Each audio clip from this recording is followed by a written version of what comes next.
At 43,000 feet above sea level, the clouds stretch endless and quiet, but back on the ground, a storm of a different kind was already brewing. It didn't come with thunder. It came with a dress code.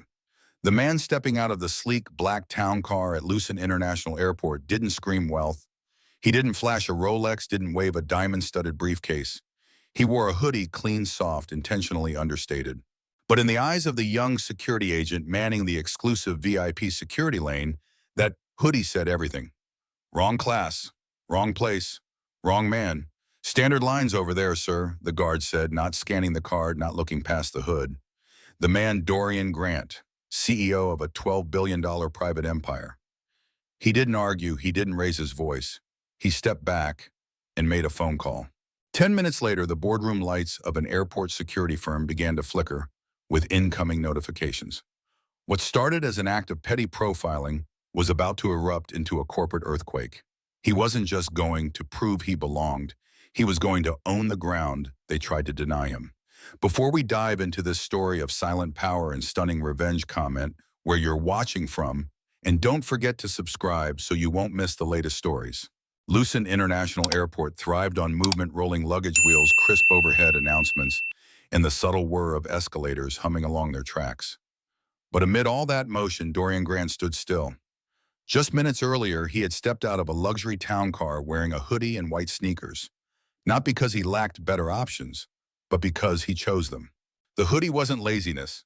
It was a quiet rebellion, a rejection of the unspoken dress codes designed to gatekeep access and respect. He didn't need validation from fabrics or logos. His worth had already been written in billions. But the security agent didn't see that, didn't want to. VIP lines over there, sir. Dress code applies. Brent had said, voice flat as marble. Dorian had held out his platinum-coded VIP pass, but Brent didn't bother scanning it. He simply saw the hoodie and made his decision. Dorian met his gaze with unreadable calm, then slowly lowered his hand, slid the pass back into his hoodie pocket, and stepped out of line. Not a word, not a protest. A murmur spread behind him. Some travelers paused, watching the scene play out. A few phones discreetly rose into recording positions, but Dorian didn't flinch. Not yet. Because what Brent and everyone else didn't know was that the insult had just activated something far more dangerous than anger. Dorian didn't come from wealth. He built it. His company Onyx Ventures held contracts with governments, defense industries, and infrastructure providers across 5 continents. He'd been the youngest Black executive to negotiate an AI-based logistics treaty in Geneva. He once stabilized a collapsing supply chain during a war without stepping foot in the region. This wasn't a man you could reduce to a hoodie, and yet in this sterile glass-walled terminal, Brent had tried. Dorian walked across the concourse, choosing a quiet space near a row of boutique coffee shops. He pulled out his phone and dialed. Jeremiah, he said, voice low but commanding. I need intel. Who operates Lucent International Security Detail? There was a pause, then a voice replied, on it. Give me 5. Dorian sank into a bench near Gate 7, pulling out his laptop. Within seconds, he accessed encrypted systems, scanned contractor logs, and pulled recent filings from the Department of Transportation. He didn't need to wait long. Jeremiah texted company name Sentinel Shield. Privately held, majority stake Traz Holdings. Dorian's jaw clenched. Traz Holdings, of course. 3 years ago, Traz Holdings had attempted a hostile buyout of Onyx Ventures under the guise of a strategic partnership. They'd offered Dorian a seat on the board, but with veiled suggestions. Tone down the activism, drop the hoodie, hire a face more aligned with global expectations. Dorian had walked out of the room. Now they owned Sentinel Shield. And Sentinel Shield was responsible for Lucent's VIP security lane. This wasn't random. Brent wasn't just enforcing a rule, he was delivering a message. A calculated humiliation repackaged as professionalism. But Dorian knew how to respond. He didn't yell. He didn't tweet. He didn't call a press conference. He bought. 10 minutes later, a whisper began in the stockrooms of New York, echoed in the portfolios of private equity firms, and rattled softly in the inboxes of lawyers tied to Traz Holdings. It was the whisper of movement, quiet, legal, and devastating. Dorian's shell company, Valmora Group, initiated discreet acquisitions of Sentinel Shield's minority shareholders. Retired executives, hedge funds, liquidity-strained partners, each received silent offers. Clean exits, premium-free, immediate wire transfers. By the time the airport's PA system called final boarding for flight VZ-112 to Zurich, Dorian's original destination, he was still seated, laptop open, hoodie still up. He wasn't going to Zurich anymore. He was staying, because a new mission had taken priority, one that couldn't wait. At 7:42 a.m., Dorian received a text from Ezra Calderon, his legal strategist, Sentinel ownership now fractured. 18.4% acquired. 3 more blocks in play. We're on track. Dorian nodded to himself. And then, just to ensure clarity, he sent a single message to the airport's director of operations requesting immediate review of Sentinel Shield's discretionary enforcement practices. Consider this a courtesy before legal mechanisms escalate. He didn't sign it as Dorian Grant, CEO. He signed it as majority stakeholder Velmora Group. No anger, no headlines, just power applied like pressure to a fault line. And the cracks had already begun to show. Inside the sterile walls of Lucent International Airport's administrative wing, the storm Dorian Grant had unleashed was already gathering momentum, even if few yet realized it. A subtle wave of confusion rippled across departments as access logs blinked irregularities. Internal emails flagged anomalies, and the airport's security partners quietly picked up on what they could not fully explain. Dorian, still seated near Gate 7, refreshed his screen. His encrypted dashboard revealed that Velmora Group's share of Sentinel Shield had increased to 24.6% and growing. He leaned back, exhaled slowly, then opened a second secure channel to Ezra Calderon. "Tell me you've got the Class B block holders ready." Ezra's voice came through, steady and calm. "2 of them signed authorization letters an hour ago. Third one is on the fence, wants guarantees on post-acquisition payouts." "Give it to him. Full vesting, no clawbacks," Dorian said flatly. "We're not here to negotiate. We're here to execute." "Done," Ezra replied. "Expect confirmation within the hour." Dorian ended the call and stared at the crowd beyond the glass barrier of the gate lounge. Businessmen in pressed suits, couples on honeymoons, elderly women with travel pillows and nervous eyes, children laughing as they dragged 2 large backpacks behind them. None of them had any idea the man in the hoodie among them was recoding the system they traveled through. In another part of the airport, a Sentinel Shield regional operations manager named Carla Raymond was standing over a printer watching in disbelief as a priority-level notice came through: legal hold on executive bonuses, pending internal review. Her hand froze. Sentinel Shield hadn't had a legal hold in over a decade. She scanned the footer of the memo filed by Velmora Group, timestamp signed by a legal representative whose name she didn't recognize but whose authority was unmistakable. She turned to her colleague. "Did you see this?" "No," he replied, checking his inbox. "Wait, what the hell is Velmora?" Back in the main terminal, Dorian's eyes locked on a young mother trying to manage her screaming toddler. Security agents walked past her without offering help, looking through her as if she were invisible. He shook his head. Systems built on hierarchy had blind spots like that until someone forced a recalibration. A moment later, his phone buzzed. A message from Jeremiah, his executive VP. Got a name. Brent Calloway. Guard from earlier. Internal referral. Placed at VIP gate only 3 months ago. No formal commendation. Promoted abnormally fast.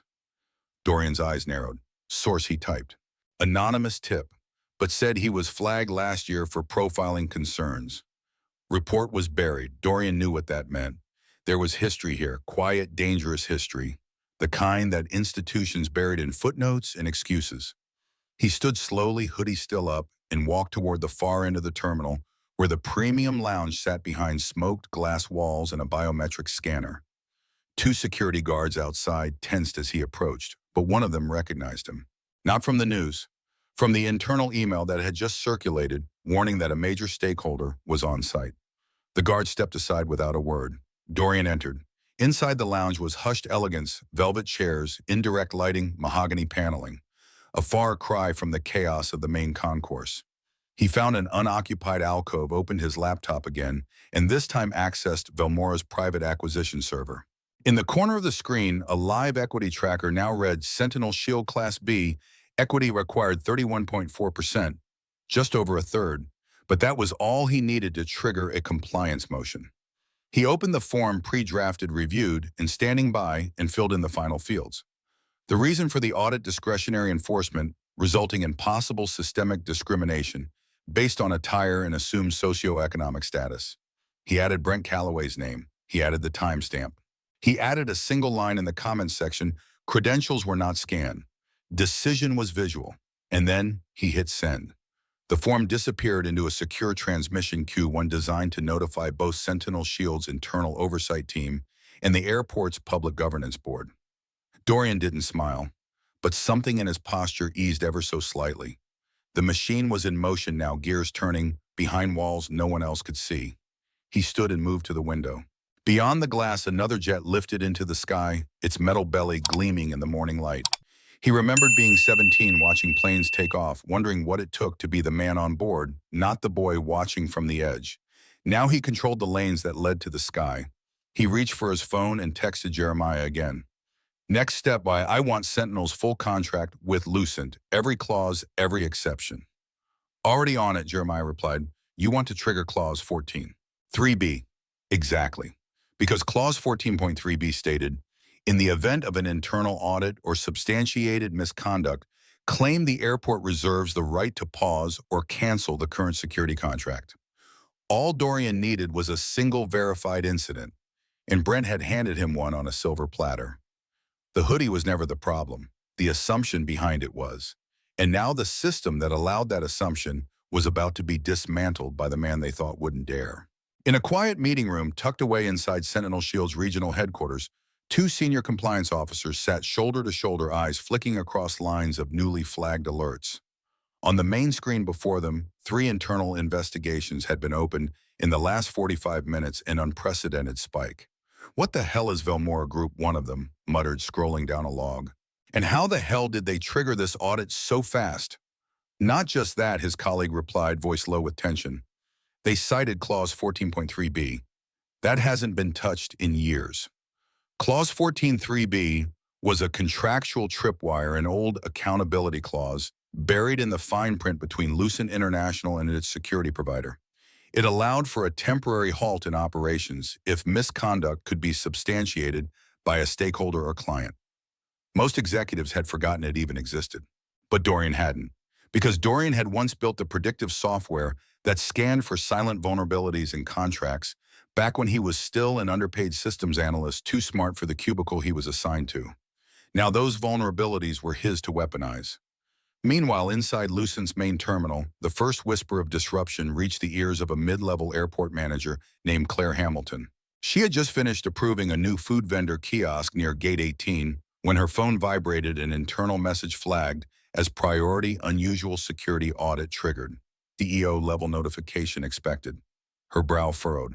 That kind of notice was rare. She pulled up the audit request. At the top, in black letters, filed by Velmora Group, stakeholder holding 31.4% in Sentinel Shield. And below that, the incident, refusal of premium access based on non-compliant dress code without credential scan. The implications hit her like a cold gust of wind. This wasn't just a compliance issue. This was political, strategic. Someone with real money and real leverage was flexing behind the scenes. Claire turned to her assistant. Get me Director Hayden, now. Back in the private lounge, Dorian didn't wait for responses. He was already preparing the next step. On his tablet, the data feed from Jeremiah updated again. Alan Vickers confirmed. Sold 5.3%. Cumulative Velmora holdings 36.7%. Dorian's fingers moved swiftly, drafting the internal letter to Sentinel's executive board. It was not hostile in tone on the surface, but every sentence carried precision. To the Sentinel Shield executive leadership, as a substantial shareholder with a legal interest in your operational integrity, Velmora Group is initiating a formal motion for a conduct and compliance audit centered on discretionary enforcement at Lucent International Airport. The incident involved an Onyx Ventures executive denied access to a contractual VIP lane without proper protocol. This constitutes grounds for pause under Clause 14.3b. Failure to comply will result in escalation to Federal Transportation Oversight and the Lucent Board of Governors. We recommend cooperation. This is not a request. Velmora Group Legal Division. He tapped send, then he sent a shorter message to Jeremiah. Begin prepping Obsidian Gate transition package. If they cave, we'll need ops live in 72 hours. Jeremiah's reply was swift. Already greenlit. Tech and personnel mobilizing. You want press on standby? No, Dorian replied. Not yet. I want fear first, then noise. At Sentinel's compliance floor, the pressure was already building. Nolan Briggs, Sentinel's compliance officer, pulled open a series of old complaint files. One in particular stopped him cold. Brent Calloway, the guard from the incident. There it was, an unresolved case from 11 months prior. A traveler in a business suit filed a quiet complaint, said Brent delayed him for additional screening while letting others in similar attire pass. There had been murmurs of bias. The case had been dismissed. No formal review. Now Brent's name was at the center of the audit. Briggs muttered to himself, God help us. But it wasn't just internal teams scrambling. Across Lucent's high-rise executive tower, a private meeting was hastily convened. Airport Director Hayden, now fully aware that one of their largest private contractors was under fire, paced his office. The shareholder owns over a third, his deputy confirmed. They filed formal audit paperwork. If they push this, they can force a contract pause, Hayden whispered. And worse, the deputy added, they can leak it. Hayden exhaled sharply and picked up the phone. Get me a direct line to Sentinel Shield's CEO now. And after that, I want to talk to Obsidian Gate. Obsidian who? They'll know. Just make the call. While the boardrooms trembled, Dorian Grant remained composed. He stepped into the terminal again, walking slowly past travelers who still didn't recognize the man in the hoodie, now dictating the fate of the building's security apparatus. It was surreal and deliberate. He passed a security officer near Gate 10. The man straightened slightly, unsure whether to greet him. Dorian nodded, first calm and subtle. No one needed to know. Not yet. But they would. He reached for his phone. Jeremiah, he said, have Ezra draft the transition clause to trigger full control at 40%. We're almost there. Got it, Jeremiah said. And then something new lit up on his screen. A message from Sentinel Shield's legal counsel. Mr. Grant, we are requesting a conference call to discuss your concerns. Can you make yourself available in the next 30 minutes? He didn't reply. Instead, he forwarded the message to Ezra and added one line. Delay them. I want them to sweat. Because Dorian wasn't finished exposing the rot yet. He was just warming up. The hum of fluorescent lights cast a sterile glow across Sentinel Shield's internal conference room where 6 executives gathered around a curved walnut table. They had just concluded a hastily scheduled crisis call with Lucent International's director, a call that left them rattled and exposed. At the head of the table, Richard Payton, Sentinel's embattled CEO, removed his glasses and rubbed his temples. So, this is real, he muttered, breaking the silence. Yes, replied Wendell Crane, the CFO, his voice tight. Velmora Group isn't just probing us. They're moving, strategically, silently. They've already triggered an audit. Clause 14.3b is live. They're out for control. Legal counsel Marcia Duval, seated to his left, leaned forward. The name behind Velmora isn't public, but the speed, precision. This isn't a hedge fund play. This feels personal. Across the room, a junior compliance analyst named Freya Jennings stood watching from a corner. Her badge had given her access to the meeting, but she hadn't been invited to speak until now. I think I know who filed the complaint, she said softly. The room turned. I saw the footage, she added. I pulled the access logs and gate camera feeds from the checkpoint incident. The man who was denied access, that was Dorian Grant. Payton blinked. The Dorian Grant, Onyx Ventures, Freya nodded. He used a shell company to move on us. Smart. Untraceable unless you know what to look for. Why him? Payton asked, shaken. Why would a CEO of that caliber come after us? Because we let a guard humiliate him, Freya replied. And worse, we ignored complaints just like it in the past. This wasn't an isolated incident. It was a pattern, and he saw it. Wendell stood up abruptly, pacing. If he controls even 40%, he can demand internal access. With 50%, he can terminate leadership outright. If he's already submitted filings under Section 12B, his voice trailed off. Payton dropped his glasses on the table. We're not just being investigated, he said. We're being restructured.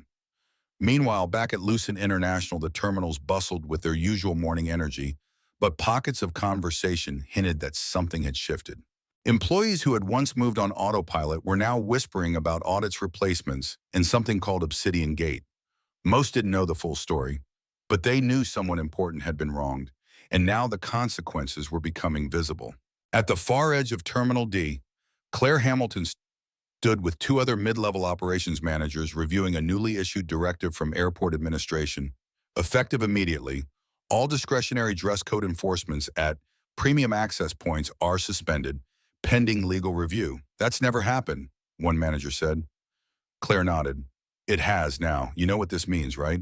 The others exchanged glances. Someone with real power got stopped.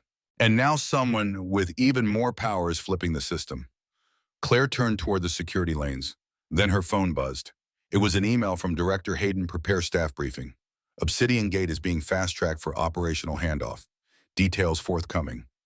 Claire stared at the screen, then at the checkpoint where Brent Calloway once stood, now vacant, guarded, instead by two temporary HR observers. They're not just replacing personnel, she whispered. They're replacing the entire model. Far from the noise of the terminal inside a private co-working suite, rented under an alias, Dorian sat facing a digital wall of data. Jeremiah was on a secure call looping in three more stakeholders they had quietly converted overnight. It's official, Jeremiah said. As of this hour, we have 42.1%. Vickers, Ledden, and Brightpear finalized their sell-off. And HR, Dorian asked. Already running internal queries, Jeremiah confirmed. They've flagged 17 employees for patterns of selective enforcement. Brent's name appears in 5 of them. Dorian's expression didn't change. He stared at the chart showing Sentinel's structure, like a surgeon studying a scan. We're not just cleaning house, he said. We're building something better. Across the city, the Whisper network ignited. Junior staff at Sentinel Shield, long silenced by fear of retaliation, began speaking in private. Signal groups, Telegram threads, encrypted Slack workspaces. They shared stories.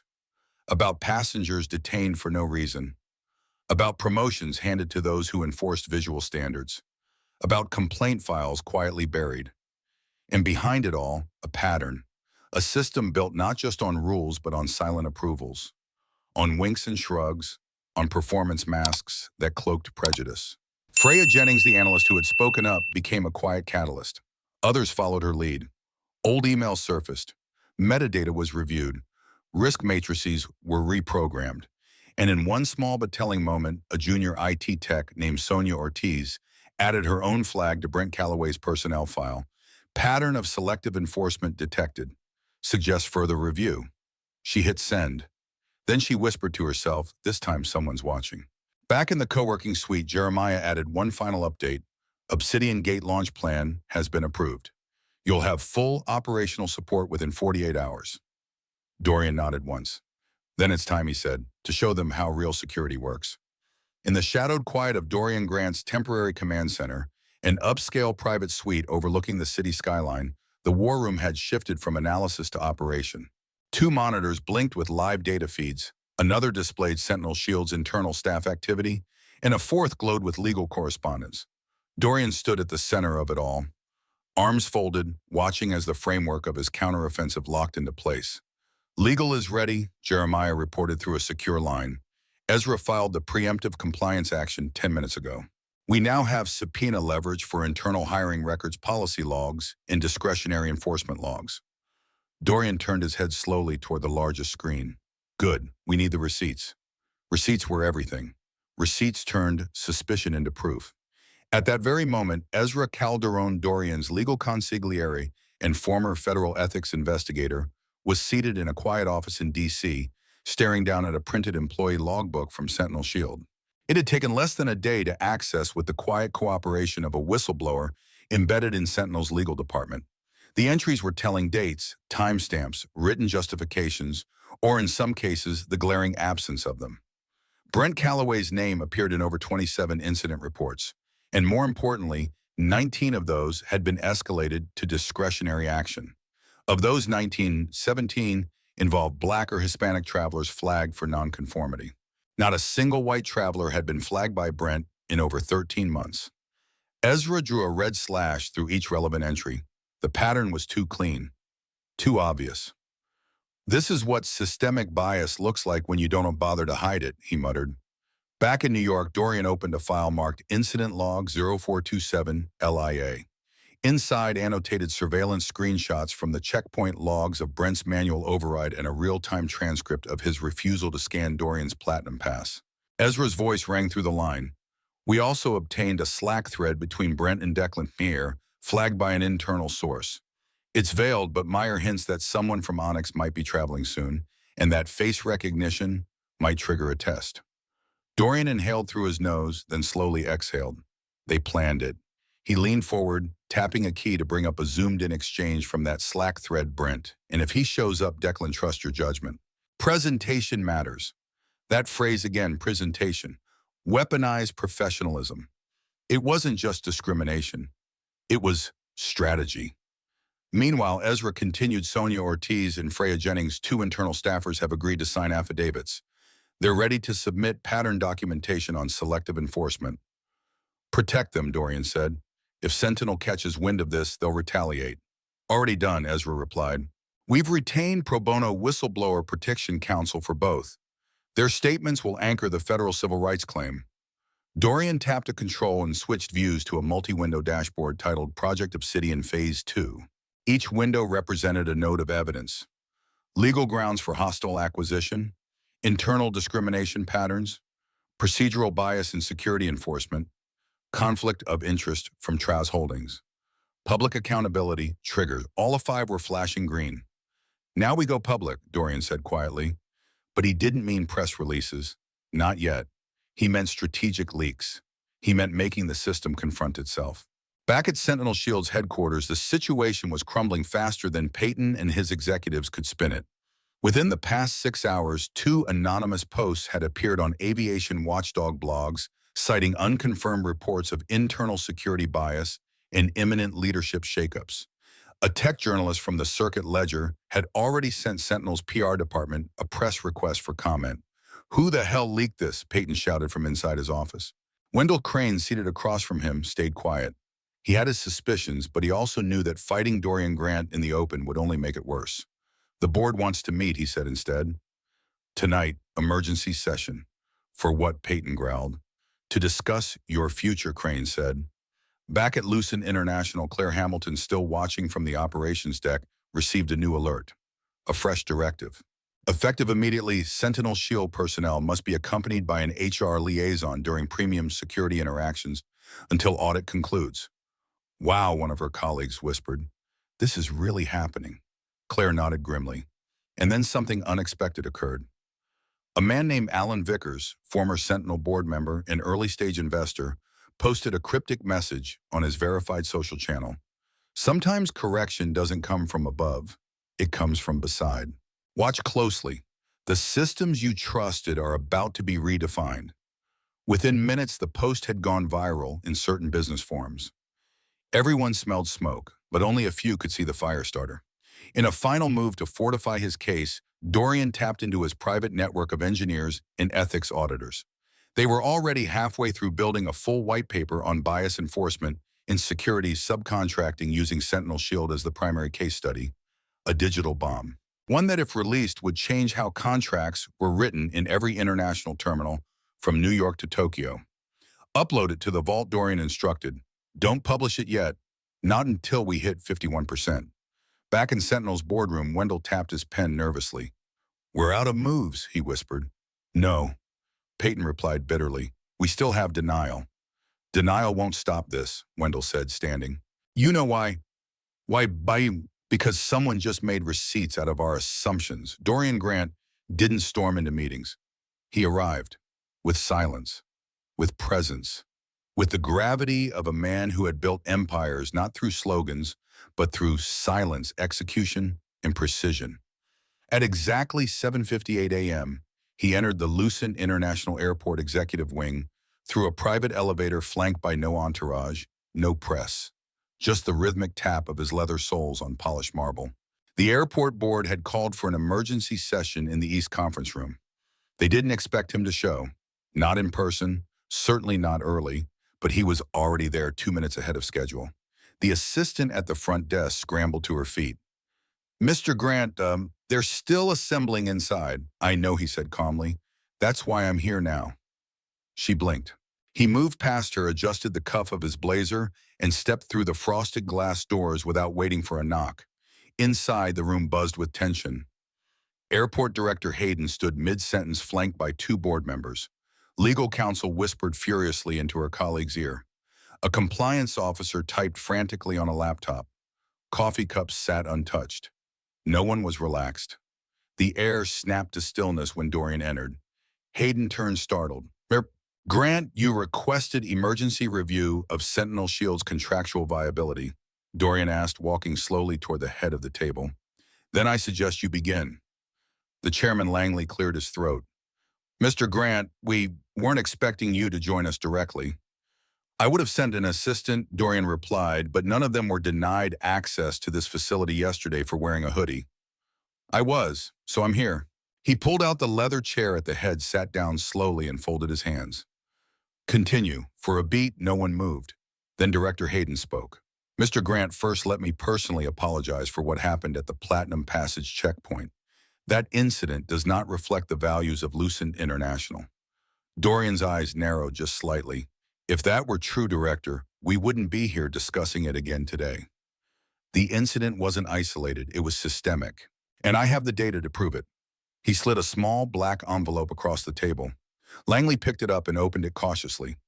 Inside, copies of internal Sentinel Shield disciplinary files, annotated security reports, screenshots from Brent Calloway's override logs, and flagged communication between mid-level Sentinel executives and Traz Holdings. Langley's hands froze at a single line highlighted in red ink. Ensure visibility protocols are enforced. We don't want another Grant situation. Jesus, someone whispered. Dorian's voice didn't rise. It never did. Your current security provider doesn't just tolerate bias, it rewards it. Hayden looked down, visibly rattled. We didn't know. You didn't ask, Dorian replied. And that's worse. Ortiz, the youngest board member, leaned forward. Mr. Grant, if what you're alleging is accurate, and it appears that it is, what exactly are you proposing? Dorian didn't blink. Immediate termination of Sentinel Shield's contract under Clause 14.3b, pending completion of the internal audit. During the interim, I propose transition to a contingency firm, Obsidian Gate. Langley narrowed his eyes. Obsidian Gate, I'm not familiar. You will be, Dorian said. They've been pre-vetted by Homeland Security, maintain a 96% clearance efficiency rate, and have zero bias-related incidents across 5 international hubs. They're also a wholly owned division of Onyx Ventures. Hayden shifted. So you want us to replace one firm with your firm? I want you to stop outsourcing discrimination, Dorian said. If my involvement makes you uncomfortable, I'll recuse myself from operational oversight. But I will hold the contract accountable. Langley leaned back. That's a bold ask. No, Dorian said quietly. What Brent did was bold. What Declan Meyer orchestrated was calculated. What I'm doing is correction. Another silence passed. Then Langley finally asked, do you have the authority to force this? Dorian's reply was simple. As of 6:41 a.m. this morning, Velmora Group crossed 51.2% ownership of Sentinel Shield Class B shares. He placed a printed confirmation on the table. This is no longer a conversation about influence, he added.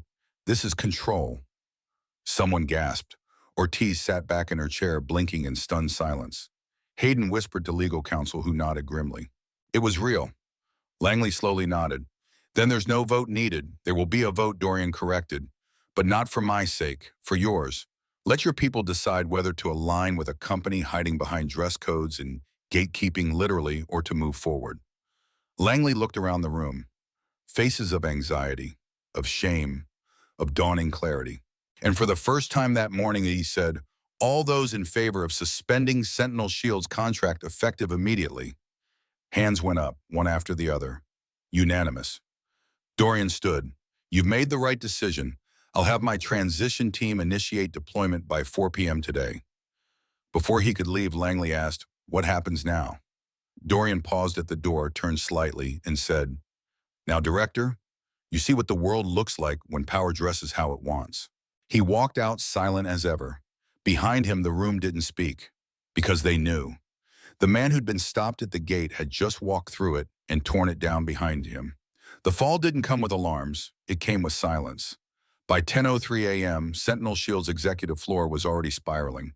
The resignation of their compliance officer hit inboxes just minutes after Dorian's meeting concluded. Not a word of explanation, just a single sentence farewell. I can't stay in a place that no longer reflects the standards I once upheld. Within the hour, 2 more executives followed. Their exits were quieter, marked only by revoked access badges and terse out-of-office replies. Sentinel's top floor had become a ghost town, powerful people scattering before the storm could fully announce itself. But the real collapse wasn't happening in conference rooms. It was happening in code. Obsidian Gate's transition team, a squad of cybersecurity specialists, compliance analysts, and field-trained security professionals, had already begun arriving at Lucent International. They weren't in uniform yet. That would come later. For now, they were quietly uploading protocols, mapping gate systems, and initiating AI calibration. Dorian didn't micromanage. He didn't need to. His infrastructure was built to move without noise and without permission. Meanwhile, deep within Sentinel Shield's internal servers, the ripple effects of Dorian's audit request began unraveling a decade of quiet negligence. A flagged document from 2021 revealed a memo instructing mid-level managers to maintain visual consistency in VIP zones, a euphemism for filtering out anyone who didn't look elite. The file was buried, but now it was out, and the Board of Governors at Lucent International had it in their hands. A press statement was drafted within minutes. It didn't mention Sentinel Shield by name, but the message was clear. Lucent International is committed to a future where access and service reflect the values of equity, integrity, and innovation. As part of that commitment, we are reviewing all contracts that touch passenger-facing operations. No exceptions. Inside the terminal, changes began almost immediately. Travelers noticed the shift first, not through press releases or breaking headlines, but through tone. Security guards, once stiff and suspicious, had been rotated off their usual posts. Their replacements, temporary hires vetted under Obsidian's interim system, greeted travelers with polite eye contact and clear instructions. No passive aggression, no tone policing, just service. And word spread fast. A viral TikTok emerged before noon, a black teenager in designer sneakers breezing through the premium lane under Obsidian supervision. Caption: dressed how I want, treated how I deserve. New era at Lucent. By 3 p.m. it had 1 million views. Back in the city, Traz Holdings, once the silent puppet masters behind Sentinel, was beginning to unravel. The press hadn't reached them yet, but internally panic bloomed. In a sleek, glass-walled boardroom on the 29th floor of the Traz building, CEO Malcolm Hart stood at the end of a long table, jaw tight. "You're telling me we've lost control of Sentinel," he snapped. "Yes, sir," his assistant muttered, sliding a tablet forward. "Velmora Group now holds controlling shares. There's evidence they've already activated audit clauses, and Lucent International has suspended the contract." "Who the hell is Velmora?" Hart spat. The room was silent. Someone finally whispered, "Shell firm, owned by Onyx Ventures." Hart's knuckles whitened. "Grant." His voice said the name like a curse. A younger executive hesitated. "Should we initiate legal challenge the acquisition?" "No," Hart growled. "It's clean. I know him. He doesn't move unless every angle is locked down." Across the city, Dorian wasn't watching the destruction. He was preparing for what came next. In a quiet glass office overlooking the harbor, he stood before a wall-length screen displaying a digital map of airport security contracts across the country. Obsidian Gate wasn't just a stopgap. It was a new model. Lucent was only the beginning. Behind him, Jeremiah updated him on the transition. 72% of Obsidian's Phase 1 protocols have been deployed. Terminal 4 is already using the biometric efficiency overlay. Complaints down 40%. Wait times down 30%. And TSA is asking for a demonstration. Dorian nodded. "Let them watch." Quietly, he turned back toward the screen. Every contract Traz had leveraged into exclusivity, Dorian would now challenge. Not with protests, not with lawsuits, with performance, with vision, with control. And Brent hadn't been fired. Yet, Dorian had asked the HR team to hold, not out of mercy but out of principle. The investigation would be public, transparent, systemic. Brent wouldn't be a scapegoat. He would be a symptom, and the world would see it. By evening, Sentinel's value dropped 13% on the private defense stock exchange. Their 3-year projection was downgraded. Investors demanded answers. None came. The walls weren't just closing in, they were gone. At 8:30 p.m., Dorian returned to Lucent for one final walkthrough before full operational handover.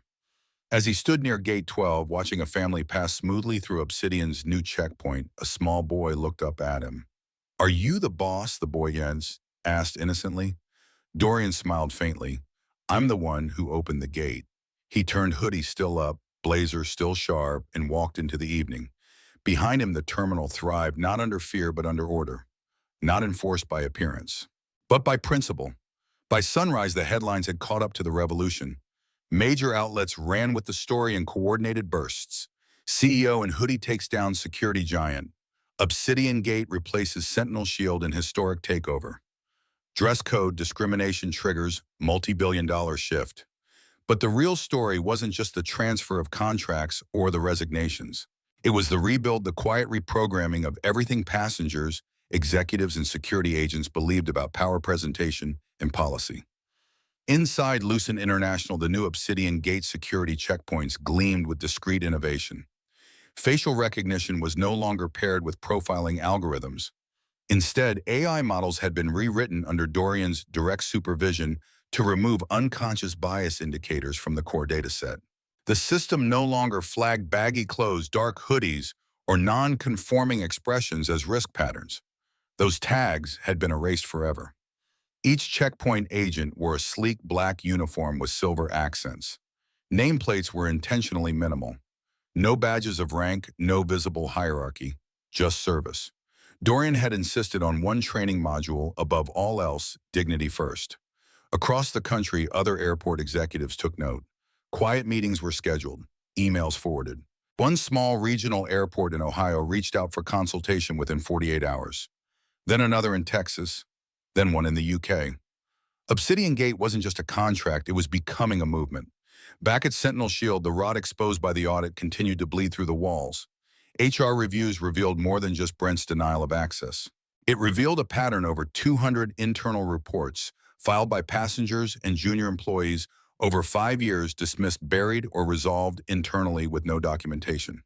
Dress code was merely a mask. Behind it lay something older, more insidious, a culture of gatekeeping. A refusal to see power in any form that didn't wear a tie, speak softly, or come from certain schools. Now those same executives were begging PR firms to clean up their image. It didn't work. Because Dorian hadn't just taken the crown, he had made sure the crowd saw how it was taken.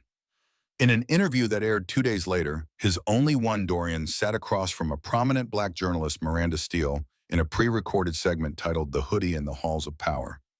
Miranda leaned in. "You had the pass, the clearance, the right to stowing. Why not raise your voice then and there?" Dorian answered without hesitation. "Because I didn't need to win the hallway," he said. "I needed to rewrite it." The clip was shared 12 million times in 24 hours. Students quoted it in debates. Law firms used it in internal training. Startups printed it on lobby walls. Even some political campaigns tried awkwardly to echo the language. But Dorian didn't care about going viral.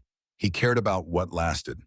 That's why Obsidian Gate's onboarding system included scholarships, not just job applications. Every new hire got access to continuing education.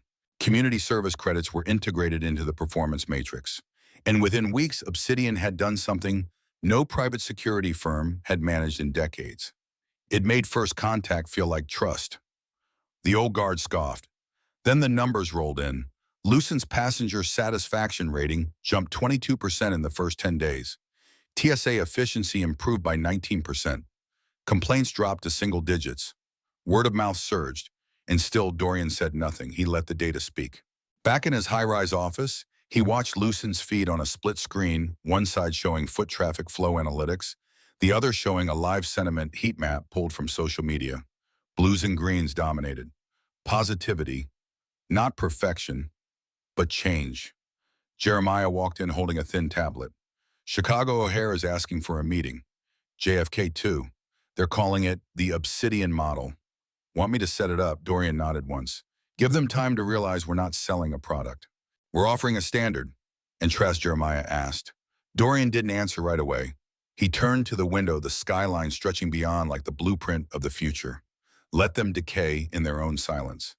Then he added more softly, "They built their empire on shadows.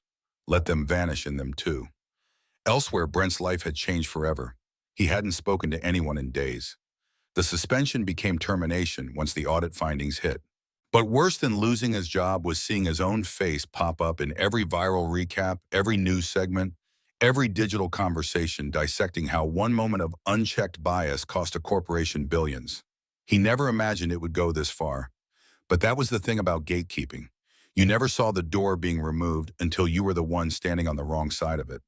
Back in Lucent, a young Obsidian recruit, Kayla 22 from Southside Chicago, stepped into her first shift. She wore her curly hair out, her nails clean, her badge sharp. A passenger paused, looking her over, then asked, "Are you new?" She smiled. "New guard, old values." The man nodded. "Good. About time." As she turned back to her station, her headset buzzed. "Welcome to Obsidian, Kayla. You're live." She didn't hesitate. She stood tall, scanned the next passenger, and said with clear confidence, "Please step forward. You're welcome here." The rain had stopped, but the streets outside Sentinel Shield's former headquarters remained slick with memory. News vans no longer lined the curbs. The protests had quieted. Even the social media frenzy had begun to fade. What remained, however, was something far more enduring, a shift in institutional conscience. Inside the boardroom where power once cloaked itself in neutrality and jargon, the air now carried the weight of reflection. The long mahogany table, once a platform for exclusionary policies and unchecked assumptions, had been cleared of its usual clutter. No coffee cups, no folders, no polite back-channeling beneath layers of plausible deniability. Just silence and truth. Dorian Grant stood at the far end of the room. He wasn't there to gloat or reclaim territory. He had already done that with precision, not performance. What he sought now was something deeper, assurance that the infection he had exposed would not regrow beneath fresh paint. He faced the last remaining members of the newly instated Oversight Council, diverse in background, fierce in ethics, and entirely separate from the men who had once rubber-stamped harm in the name of standard procedure. One by one, they reviewed policy documents rewritten from the ground up. No dress code clauses based on visual assumptions. No discretionary loopholes that allowed for profiling under the guise of safety. Training manuals were rebuilt from interviews with those once excluded. Language was stripped of euphemism. Impact took precedence over intent. It wasn't perfect, but it was real. In a final move of accountability, the Obsidian Gate Ethics Division, independent civilian-led, released a public white paper detailing the entire sequence of events. From Brent's denial of access to Sentinel's stonewalling to Dorian's silent acquisition, every phase was documented with chilling clarity. It wasn't sensational. It was surgical, like the systems Dorian had always engineered. The final page of the report didn't name Brent Traz or even Sentinel directly. Instead, it posed a question: who gets to decide who belongs? And beneath that, a single line: build systems that answer with action, not appearance. Universities began to cite the case in ethics courses. Corporate boards used it in onboarding seminars. Even the Department of Transportation opened an inquiry into how appearance-based enforcement could be statistically modeled and eliminated. Yet while others studied it, Dorian moved on. He didn't wait to be thanked. He didn't issue statements or chase applause. His work had always been in the architecture of change, not the theater of it. Back at his private office, overlooking the Hudson, a new project lit up on his tablet. Not security, not airports. This time, education infrastructure. A proposal for AI-powered learning access across underfunded districts. The same technology that had flagged him as a threat for wearing a hoodie would now be used to identify children with hidden brilliance. To elevate, not exclude. As he read through initial drafts, Jeremiah entered the room without knocking. They had long passed the need for ceremony. "They want you to keynote the Global Equity Summit," Jeremiah said, laying a slim envelope on the desk. Dorian didn't look up. "Decline." Jeremiah hesitated. "They say it's legacy defining." "It already is," Dorian replied, signing off on the new education pilot. Later that week at Lucent International, a quiet ceremony took place. No cameras, no press, just a plaque. Installed at the side of the Platinum Passage checkpoint, embedded in steel. It read, "This gate once turned away a man who built bridges. Let it now welcome those who dream of crossing them." Airport staff, new and old, paused when they passed it. Some touched it gently, as if trying to understand the gravity behind the metal. Others simply nodded and kept walking their steps, a little more aware of their role, a little more sacred. Brent Calloway never returned to security work. After the audit, after the resignation, after his face became shorthand for something he never meant to represent, he vanished into civilian life. No interviews, no apologies, just silence. But silence is a form of echo. And somewhere inside him, the echo of that morning, the smirk, the dismissal, the stunned expression when told a shareholder had filed the grievance, replayed like a cautionary whisper. Not because of what he'd lost, but because of what he never saw coming. Across town in a public charter school that had just received its first Obsidian-funded tech lab, a girl named Anaya tapped through a biometric onboarding system that recognized her not by appearance but by ambition. She was 12. She wanted to be an architect. No one asked what she was wearing. They just asked what she needed. That was the future Dorian had built. Not loud, not flashy, but layered, resilient, and systemic. A future where power wore many faces and none were doubted by default. In time, people forgot the name Sentinel Shield. They forgot Brent. They even forgot the exact date Dorian Grant took over the security division that once excluded him. But they remembered something else.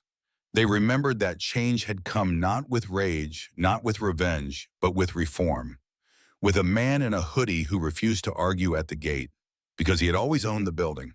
At a modest co-working space just a few miles from the heart of the city, Farah Delgado stared at her computer screen, eyes wide, hands trembling slightly.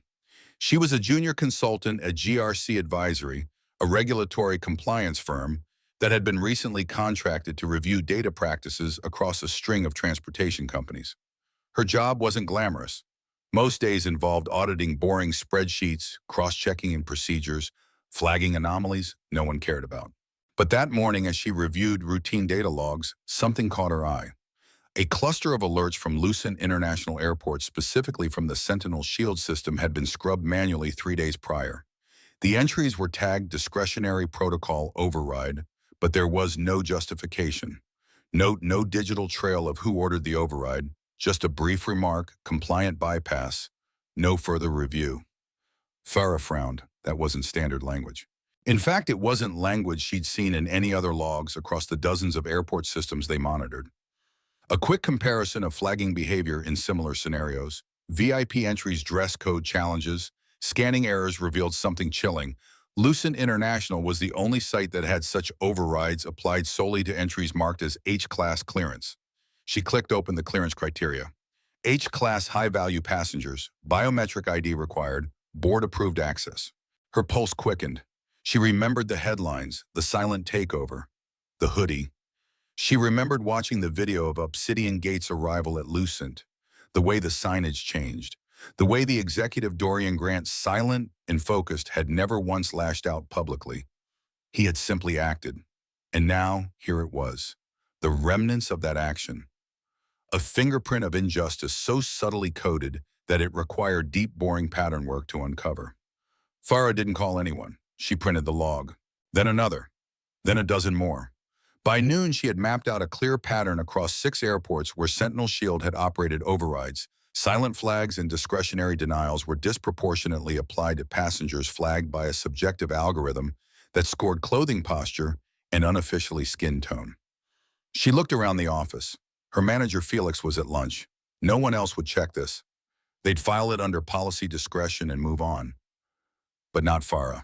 Something about this case, about Dorian's refusal to scream and instead restructure an entire system, stirred something dormant inside her.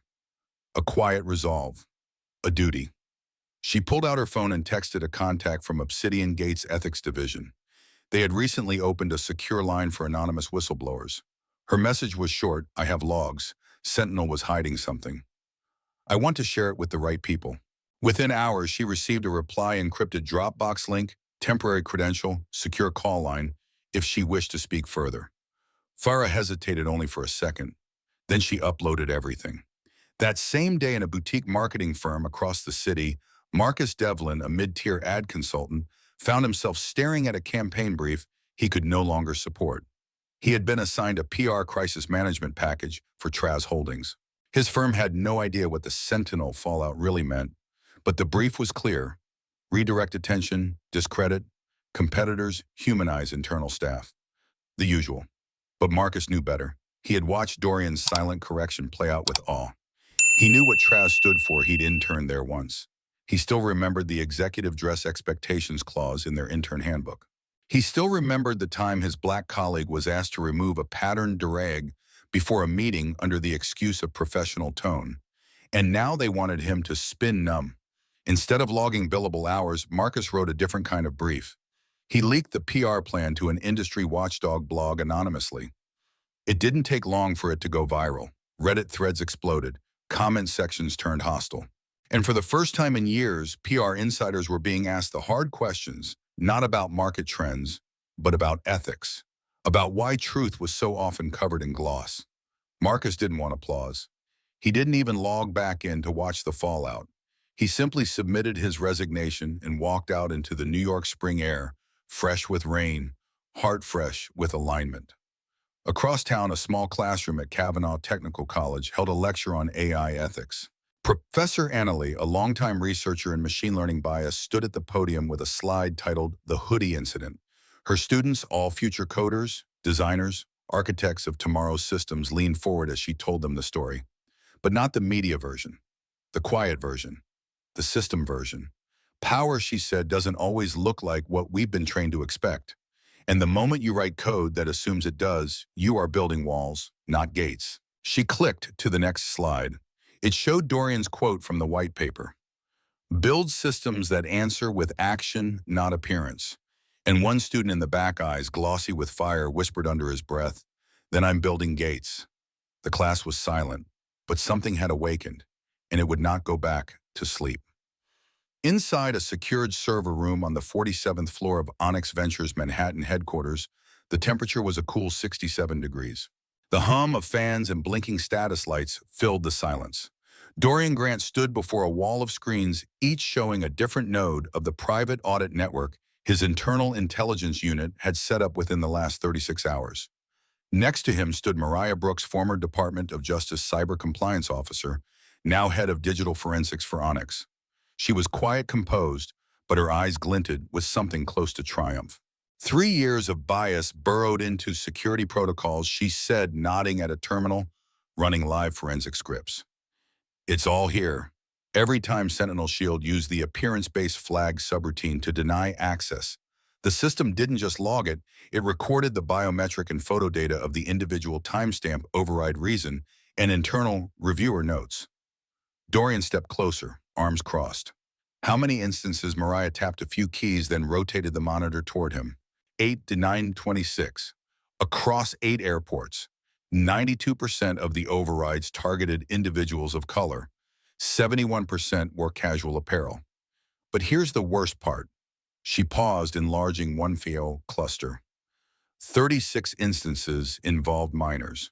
Children flagged for additional screening without parental notification because they wore hoodies, afros, or were accompanied by someone flagged as non-compliant in tone.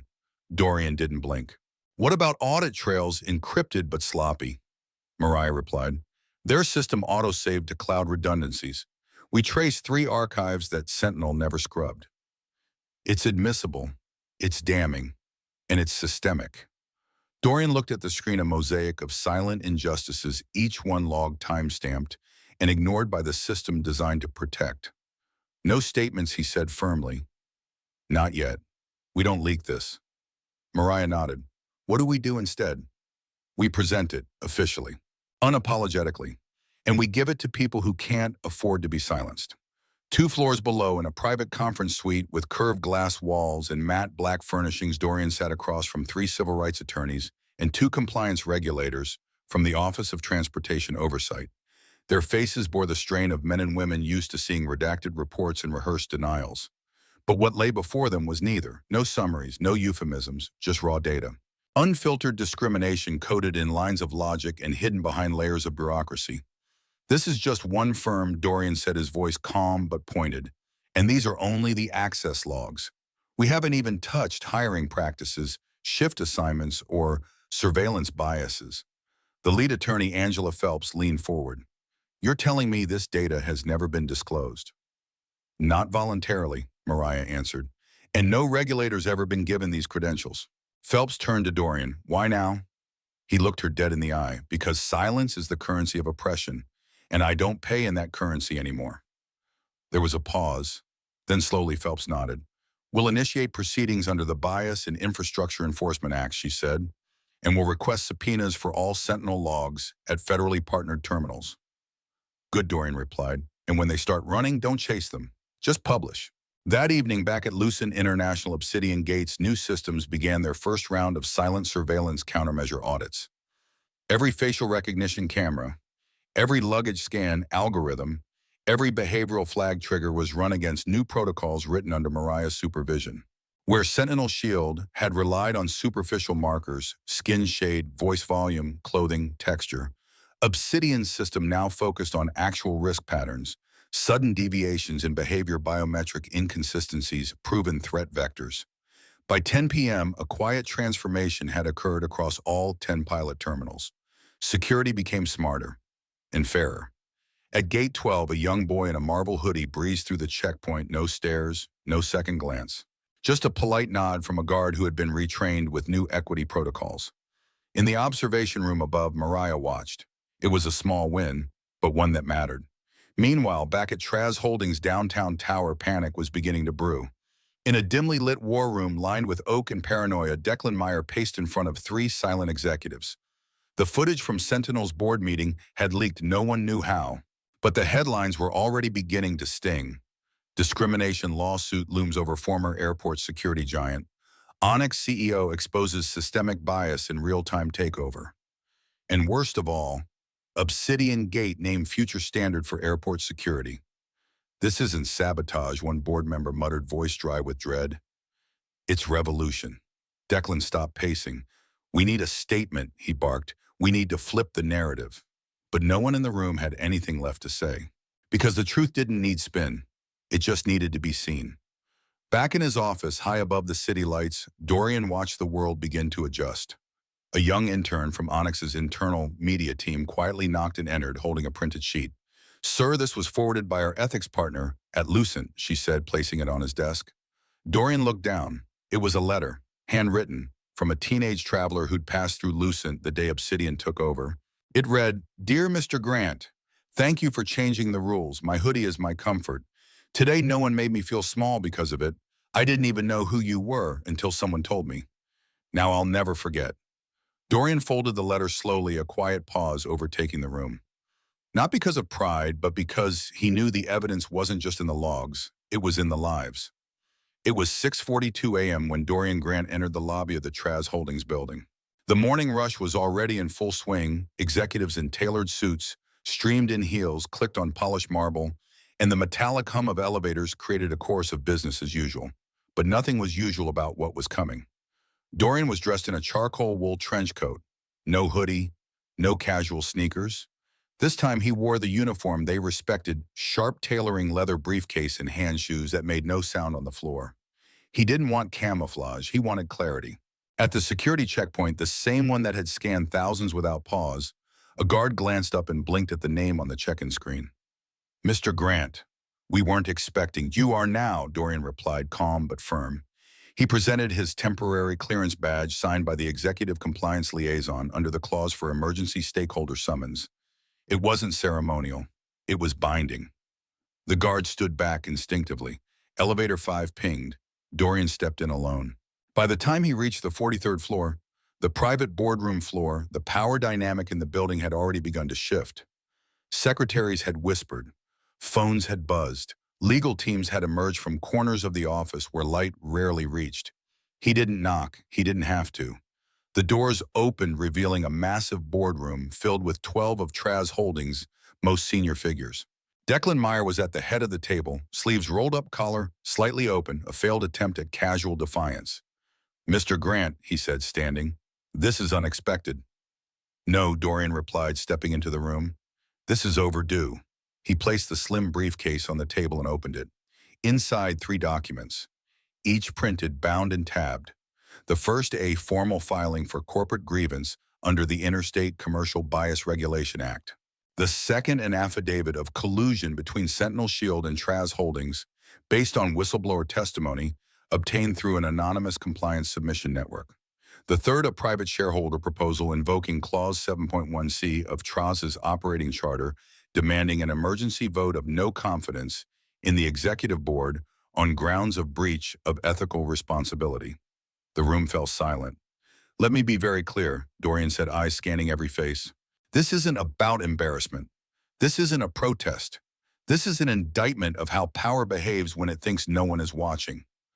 Declan's jaw tightened. This data could be disputed. I hope it is, Dorian interrupted. because that means it'll go to discovery. And if it goes to discovery, your private Slack messages about optics control and limiting hoodie tolerance will be read into the record by federal counsel. One of the board members paled. Another reached for his phone only to be met with Dorian's stare. Don't waste time drafting a response. By the time your PR team finishes writing it, we'll already be in front of the Oversight Commission. He turned to the compliance officer seated near the corner, a woman named Rena Jansen, whose eyes betrayed conflict. You knew, didn't you? He asked. She didn't answer. She didn't have to. Dorian continued. For 3 years, you used airport security to experiment with narrative control. You enforced dress codes that were never public. You flagged behavior that wasn't violent, but just didn't fit the mold. And when Sentinel's own data showed bias, you buried it under audit loopholes. We operate within policy, Declan snapped. No, Dorian said quietly. You hide within policy. He reached into his coat pocket and placed a small USB stick on the table. This drive contains every biometric override record, every internal memo from Sentinel, and a cross-reference with your board's financial bonuses tied to contract renewal performance. A whisper swept through the room. Dorian stepped back. This isn't extortion, he said. It's exposure. And you have one chance to choose how you're remembered, either as executives who corrected course or as relics of a system too arrogant to admit its own decay. Chairman Holbrook, an older man who had remained silent throughout, finally spoke. What do you want, Mr. Grant? I want your resignation, Dorian replied, and I want you to sign a binding resolution severing all influence between Traz and any private security vendor that operates in a public facility. You want to destroy us, Declan muttered. No, Dorian said. I want to dismantle what you built when you thought no one could fight back. By 10 a.m., a closed-door emergency meeting was underway. By 11:14 a.m., 3 executives, Declan included, had submitted resignations. By noon, Traz Holdings released a formal statement to the press. A strategic restructuring effort has begun rooted in our renewed commitment to accountability. They didn't mention Dorian. They didn't have to. Everyone knew who wrote the script. That evening, back in the private observation lounge of Lucent International, Dorian stood by the glass overlooking the tarmac. The lights blinked steadily. The world kept moving. Mariah approached quietly. It's done, she said. 3 more airports have adopted the Obsidian compliance model, and we've been invited to speak before the National Aviation Council.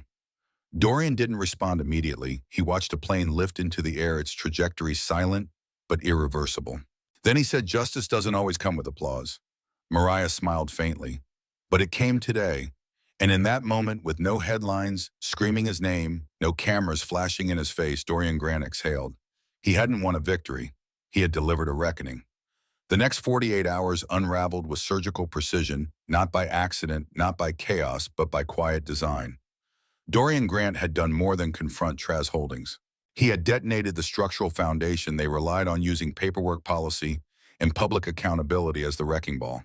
And the aftershocks began in Washington. At 9:03 a.m. on Monday morning, a subcommittee on regulatory ethics convened an emergency session. The news cycle had already caught fire over the weekend, and headlines pulsed across screens in muted offices from Atlanta to D.C. Private security, giant under federal scrutiny, after whistleblower fallout. Dress code or discrimination, congressional hearings loom over VIP access policies. Every article danced around the same truth. Dorian had exposed discrimination, didn't always wear a hood. Sometimes it wore a badge, held a clipboard, and enforced protocols written in invisible ink. Inside the marble corridors of the Capitol, Senator Elaine Roberts tapped her pen against a thick packet labeled H.R. 4921, Equity in Private Security Oversight. Her staff had prepared it overnight, drawing from the evidence Dorian's legal team had quietly leaked to federal reviewers: whistleblower testimony access logs, internal memos referencing passive optics enforcement. We're not just talking about one man in a hoodie, she said, addressing the cameras. We're talking about a pattern of gatekeeping that's become normalized at the thresholds of American infrastructure. Behind her, the projection screen flickered. On it was an image, a still frame from Lucent's Platinum Passage checkpoint. Dorian Grant hand-raised Platinum Access Pass in his fingers. Brent Langford blocking his path with folded arms. The still said more than any report could. At Sentinel Shield headquarters, the mood had shifted from anxiety to freefall. Compliance officers were pulling all-nighters. The executive floor, once sleek, smug, and untouchable, had become a quarantine zone of whispered arguments and hushed exit negotiations. The audit triggered by Velmora's acquisition was now joined by a federal compliance review. Onyx Ventures had formally submitted a recommendation for contract decertification, a rarely used but legally explosive move that called into question the firm's eligibility for future government-affiliated contracts. The implications were existential. If adopted, Sentinel could be blacklisted from over 70 major airports and transportation hubs nationwide. Their stock plummeted. Their partners withdrew. And their name, once associated with technological excellence, was now synonymous with selective bias. In the boardroom of Lucent International Airport, a different meeting was underway. Dorian stood before a newly convened oversight committee formed to replace the prior board that had rubber-stamped Sentinel's unchecked reign. He presented a binder labeled Obsidian Protocols, inside AI-assisted risk assessments that scrubbed all appearance-based heuristics, biometric recognition standards tested in ethically diverse data sets, and a zero-tolerance policy for discretionary dress enforcement without codified cause. This isn't a security system, Dorian told the board. It's a trust system. And we either build systems that reflect the dignity of those who use them, or we don't deserve their trust at all. The board voted unanimously to authorize a multi-phase rollout. Within 2 weeks, 6 other airports would pilot Obsidian Gate. By month's end, 12 more would follow. But the real collapse came quietly, buried not in headlines, but in internal memos from Traz Holdings. The resignation of Declan Meyer had triggered a cascade of fiduciary disclosures. When external investigators followed the trail of Brent Langford's security promotion, they found anomalies in recruitment practices, shortlisted candidates replaced by internal referrals with no verified experience. An internal chat log surfaced where an unnamed exec had written, "We need someone at the front gate who gets it, who knows what to flag, even if it's not in writing." That sentence became the centerpiece of the congressional hearing. No names were needed. The rot had a voice. Back in Dorian's private workspace, a penthouse office overlooking the river, he reviewed a series of reports on his tablet. A spreadsheet tracked every agency that had dropped Sentinel contracts. Another monitored the rollout of equity audits across 7 major transport unions. But one window stayed pinned to the corner of his screen, a live feed from a terminal in Newark Liberty International. It showed a black teenager walking alone, travel bag slung over her shoulder, hoodie up. She approached the newly installed Obsidian Gate checkpoint. The guard, wearing the new uniform and biometric scanner, greeted her with a professional nod. "Good morning. Boarding pass and ID, please." No hesitation, no question about her attire. She passed through in seconds. That image to Dorian was worth more than any news cycle. Later that evening, Jeremiah called. "The contract freeze on Traz-linked subsidiaries just expanded," he said. "The Department of Transportation's Ethics Board added them to the watch risk list." Dorian didn't react outwardly. He simply turned to the whiteboard on his wall where he'd written one phrase in red ink weeks ago: "Systemic change requires systemic pressure." He crossed it out and wrote something new beneath it. 1 gate down, 10,000 more to go. Because Dorian Grant hadn't started a war. He'd revealed one, and he was just getting started. The corporate world had shifted, but what followed was far more profound than a stock dip or a contract cancellation. It was a cultural reset. Obsidian Gate didn't just install new hardware or retrain guards. They rewrote the spiritual DNA of airport security, and within days, travelers noticed. At Lucent International, passengers no longer feared side glances at checkpoints. No one whispered judgments about clothing, skin tone, or perceived status. The velvet rope no longer separated the powerful from the profiled. Obsidian Gate made it clear dignity had no dress code. And in Dorian Grant's vision, that was only the beginning. He called it the integrity blueprint. Not a policy, not a presentation, but a living protocol forged from data, human stories, and deep historical scars. It had been designed years before this incident, back when Dorian was quietly mapping the pain points of public-facing systems, from hiring practices to retail surveillance to transportation access. He had just been waiting for the perfect moment to bring it to life. Now that moment had arrived.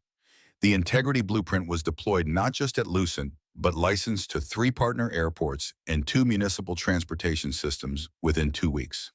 It fused AI auditing with human-centered design, random auditing of agent behavior, blind compliance testing, anonymized complaint flows, and a revolutionary concept called bias interrupt sessions.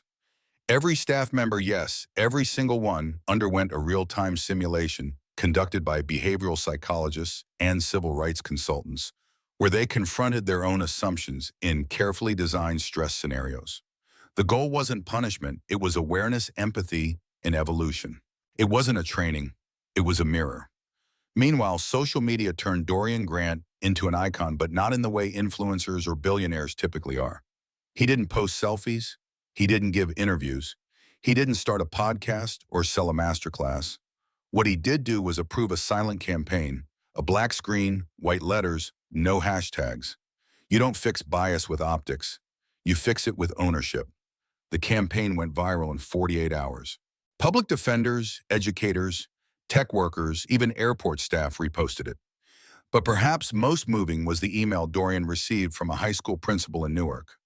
My students now believe they can show up in hoodies and still be taken seriously. That matters. That changes things. Thank you. Dorian didn't reply. He forwarded the email to his internal team with one line: frame this on the wall at every new office we open. Back at Sentinel Shire, the unraveling had reached an almost poetic level of collapse. The firm's general counsel resigned. Their largest logistics partner terminated all future bids. A pending IPO was withdrawn.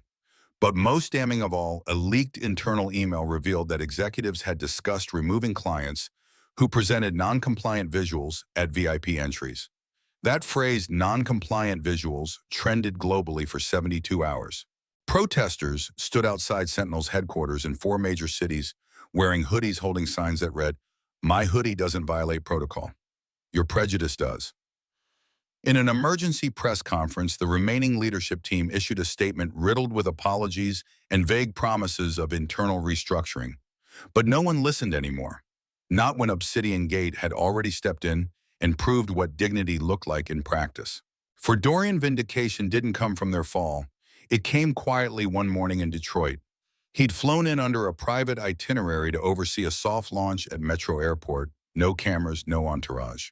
As he stood in line observing the check-in process, a young guard in Obsidian uniform nodded at him respectfully. "Morning, sir," the guard said, scanning Dorian's pass. Then he hesitated, frowning at the screen. "Name flagged," he said. "1 sec, I'm required to ask. Are you the same Dorian Grant behind the reforms?" Dorian raised an eyebrow. "Depends. Will that get me through faster?" The guard chuckled. "No, sir, but it'll get you a thank you." He stepped aside and waved Dorian through. As he passed, the young man added quietly, "We've had 3 fewer complaints a day since the change. That's not data, that's peace." Dorian paused, nodded once and kept walking. Not because it was grand, but because it meant the work was working. Back in New York, the first Obsidian Gate public report dropped. It showed a 92% reduction in discretionary screenings, a 60% increase in traveler trust metrics. And for the first time in airport history, a majority of security staff reported feeling proud of how they treated passengers. No weapons were used, no lawsuits filed, no press tours needed, only structure, only ownership, only vision. And it all started because one man didn't scream at the gate. He studied it. Then he bought it. And now he was redesigning it for everyone. By the 3rd week, something unexpected began happening across terminals, boardrooms, and city halls. People started waking up not just to the scandal or the headlines, but to their own roles in a system that quietly rewarded conformity and punished difference. And not just in airports. The ripple spread through banks, tech firms, universities. Employees who had long played the background now saw the story of Dorian Grant as a mirror, and in that reflection, many found shame. Others found clarity, a few found courage. The turning point came during a panel at the National Infrastructure and Ethics Forum in Chicago. The organizers hadn't invited Dorian Grant. They hadn't dared. But when keynote speaker Paula Ingram, a respected urban planning commissioner, paused mid-speech and said, "We can't talk about infrastructure without talking about integrity," the air shifted. She clicked to the next slide. It was Dorian's quote, "You don't fix bias with optics. You fix it with ownership." The crowd hushed. I've served 26 years in public infrastructure, she continued. But last month I watched a man dismantle a bias-based security contract, not with protests, but with purchasing power. And it made me wonder, how many contracts have I approved in my career that left others locked out? It wasn't applause that followed. It was silence, the kind that cracks old thinking open. Elsewhere, subtle changes began to show. At Logan International, a regional manager named Tessa removed a poster in the break room that subtly encouraged staff to profile based on evasive body language and non-traditional travel attire. She replaced it with a line from Obsidian Gate's training: be as curious about your own bias as you are about any traveler. At a corporate HQ in Atlanta, an HR executive initiated a full audit of their screening policies after realizing they'd never examined how subjective language impacted hiring phrases like culture fit or executive polish. A young black intern in Minneapolis, who once had her hoodie called unprofessional in a performance review, was asked by her manager to co-author a new appearance neutrality policy. These weren't headlines, they were awakenings. And while Dorian stayed off the airwaves, the world kept talking. One particularly viral post came from a mid-level policy writer at the Department of Transportation.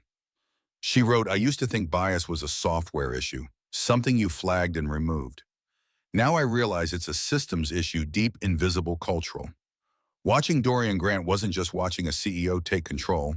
It was watching a black man prove that dignity is scalable. That line, "dignity is scalable," took off. It landed in speeches. It showed up on college posters. Even a national airline CEO quoted it during a diversity town hall, awkwardly but sincerely. Still, not everyone was pleased. At Traz Holdings, the damage was just beginning to calcify. The private equity firm that once scoffed at Dorian's refusal to sell now scrambled to explain how they had lost a strategic security arm to a non-transparent acquisition strategy. Board meetings turned tense. Investors asked hard questions. A whistleblower from inside their HR team leaked emails showing that the initial hoodie-based screening policy had been designed as a visual standard filter for high-profile VIP lanes, with internal memos explicitly referencing brand optics. One particular email referenced problematic visuals and unpredictable image clashes. It included a list of banned clothing items. Hoodies were at the top, and just beneath that, a phrase: "minimize ambiguity at the gate." Ambiguity. That word haunted them, because what it really meant was, don't let people in who make you question your assumptions. Back at Lucent International, the new Obsidian Gate checkpoints glowed under softened light. Travelers were guided not by barks or suspicion, but by warmth and calm precision. Brent Calloway, once the face of a smirk, once the keeper of that velvet rope, watched from his living room as Obsidian guards trained his replacements. In his inbox was an invitation. It came from Dorian's ethics team. "Join us. Be trained. Understand what went wrong. Not as a trap, as a test." Brent didn't reply, but he reread it 3 times. Across the world, more invitations like it went out. Not to shame, but to open the door. And surprisingly, many walked through it. One was an agent named Marla on the West Coast. She had denied a Sikh man expedited screening years earlier because she didn't understand his turban. She wasn't proud of it. She had told herself it was policy. Now, after Obsidian's protocols reached her airport, she requested reassignment to the Internal Ethics Division. "I want to be part of the cleanup," she said. "I don't want to enforce dignity. I want to understand it." Her application was accepted. Not because she had always gotten it right, but because she was finally willing to get it better. In an interview Dorian never approved, a former Onyx Ventures analyst summed it up best. He didn't just change a company, he exposed a frequency, and now we're all tuning in. By the end of the month, the Integrity Blueprint had been translated into 11 languages. It was adopted by 2 foreign airports, 1 European subway system, and a major rideshare company. But Dorian wasn't counting markets. He was counting impact. Not just where it reached, but who it awakened. Bankamun Vittip van Tip Taukom Bandanai right part we bang. ChatGPT Danai part we bang. Gathering evidence, 250 words. Inside a sleek glass-walled office overlooking the financial district of Zurich, Jeremiah Rodriguez leaned over a digital dashboard glowing with streams of encrypted data. Red flags, timelines, network overlaps. It was all there. Not gossip, not speculation, evidence. Hard, admissible, structured proof. Obsidian Gate's internal analytics team had quietly compiled over 3,000 access logs from Sentinel Shield's last 6 months of operation. What they found wasn't just incompetence. It was coordinated negligence abuse masquerading as standard procedure. Certain employees like Brent Calloway had been selectively forwarding traveler profiles to flagged review queues even when the profiles didn't raise legitimate threats. But the queues, they were always overwhelmingly black and brown professionals. Young men in suits, older women in traditional dress, passengers whose names didn't match their accents. What was labeled as non-standard behavior had become a proxy for discrimination. And now Jeremiah held in his hands the receipts. The file he sent to Dorian was 137 pages long. But Dorian didn't flinch. He read through the executive summary in silence, eyes narrowed but unshaken.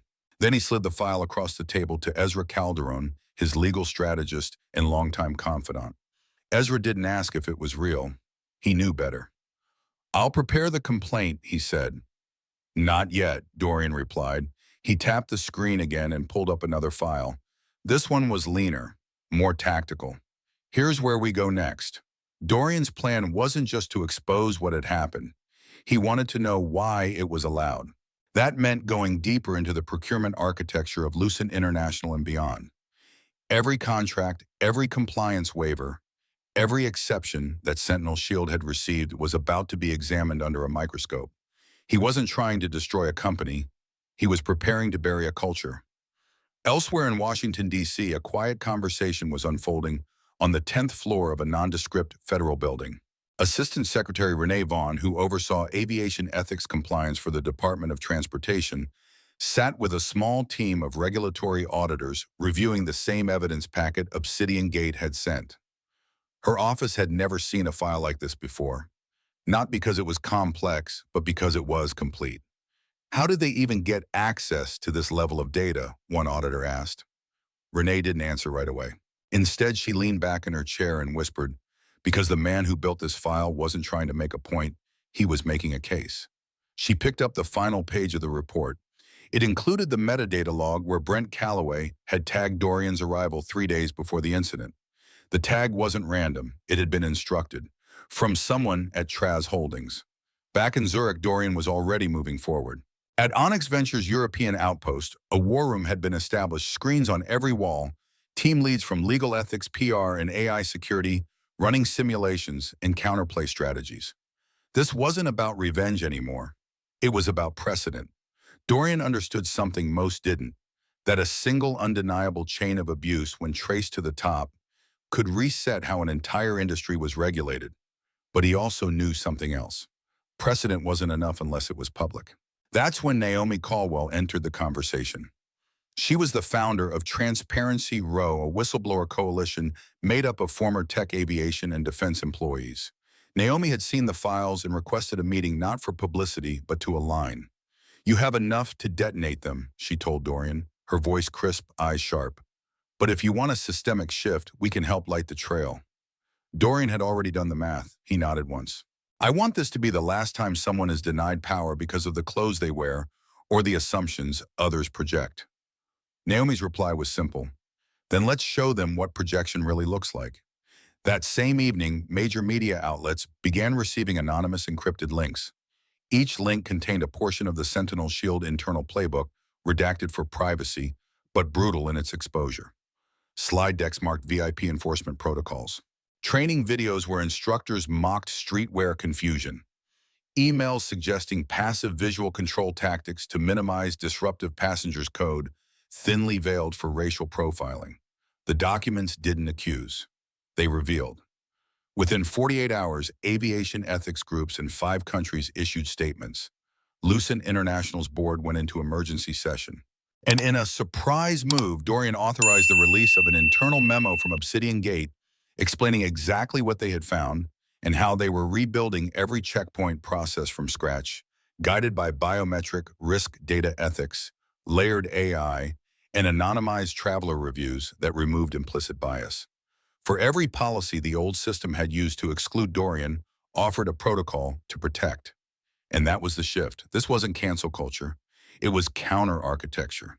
Meanwhile, a single sentence from the released documents went viral. Discretion is the shield behind which discrimination hides. It was printed in articles, quoted in board meetings, graffitied on the side of an airport parking structure in downtown Chicago.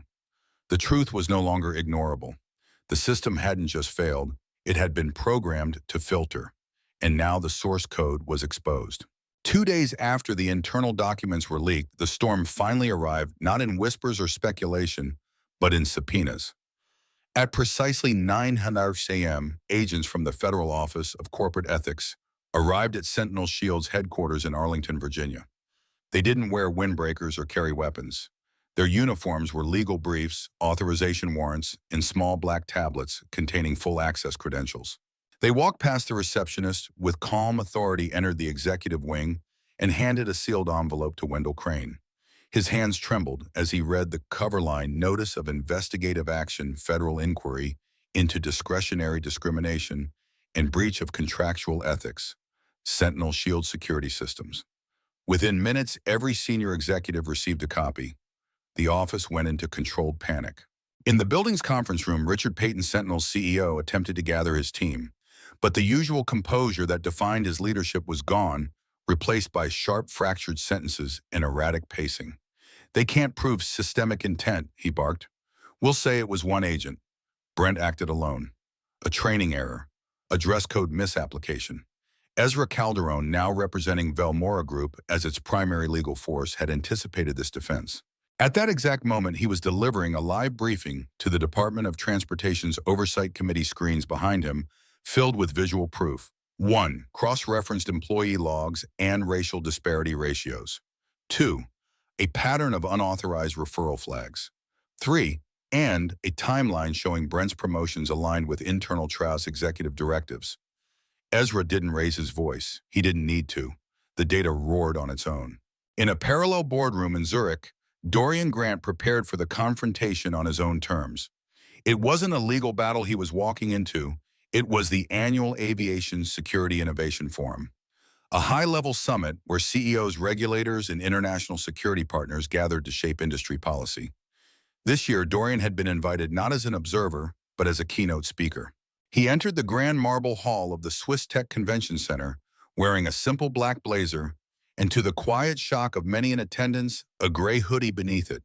Some eyes widened, others whispered, but no one dared dismiss him now. He walked straight to the podium, paused, and then spoke not from notes but from fire. 3 weeks ago, I was stopped at an airport gate not because I lacked clearance, but because I didn't fit someone's idea of what power looks like. The room went silent. No slurs were used. No laws were technically broken. But what happened was discrimination coded, embedded, institutional. He tapped a button on the podium. The screens behind him flickered to life, showing anonymized footage of other passengers flagged by the same Sentinel Shield system. Men in dashikis, women in hijabs, young teens with bilingual IDs. I'm not here today to shame a company, Dorian continued. I'm here to confront a culture. Gasps echoed as the final slide showed the quote that had gone viral. Discretion is the shield behind which discrimination hides. He let it hang in the air. Then after a pause added, we built an industry on trust and verify. But for far too long, the verify has been visual, not ethical. Predictive, not protective. Obsidian Gate was created not just to secure spaces, but to secure justice within them. A thunderous applause followed, not polite but powerful. It wasn't just claps. It was the breaking of silence that had stretched too long in boardrooms, afraid to confront race appearance and power. Back in Arlington, things moved fast. With Sentinel's market credibility in collapse, their primary investors began pulling out. Legal firms refused to represent them without triple retainers. And a motion filed by Dorian's team triggered an emergency vote by the Lucent Airport board to nullify all extensions of Sentinel's regional contracts. The replacement Obsidian Gate. Dorian didn't gloat. He didn't issue a statement. Instead, he met quietly with Naomi Caldwell and a coalition of aviation workers, of color pilots, TSA, agents, baggage staff who had long faced discrimination behind the scenes. You took one humiliation, Naomi told him, and turned it into a corridor for the rest of us to walk through. Dorian simply replied, I built the gate, now let's hold it open. Meanwhile, at a downtown hotel in Geneva, 3 men from Traus Holdings sat in a private suite, scrambling through documents and emails. The company that once tried to buy Onyx Ventures had become the target of Dorian's silent surgical war. One of the men, the youngest VP, barely 30, broke the silence. He played us. The oldest, a man who once offered Dorian an internship years ago, said bitterly, "No." He watched us play ourselves. They knew what came next. Audits, regulatory probes, internal whistleblowers emboldened by Obsidian's reforms. The entire sector was about to be recoded. The final confrontation didn't come through words, but through systems. As Sentinel Shield's systems began shutting down across multiple hubs, Obsidian Gate's AI-integrated infrastructure went live, auto-adjusting for cultural profiling bias, flagging outdated training manuals, and alerting oversight panels the moment policy deviation occurred. It was the revenge of algorithms, but guided by human values. By week's end, a joint statement from 5 global airports declared Obsidian Gate the new ethical benchmark for private aviation security. The message wasn't just clear, it was international. Prejudice had been profitable. Now it was a liability. The morning after Obsidian Gate's rollout across Lucent International, a quiet chain reaction ignited inside institutions that once dismissed bias as a cost of doing business. But this time the cost had matured into debt, legal, financial, and reputational.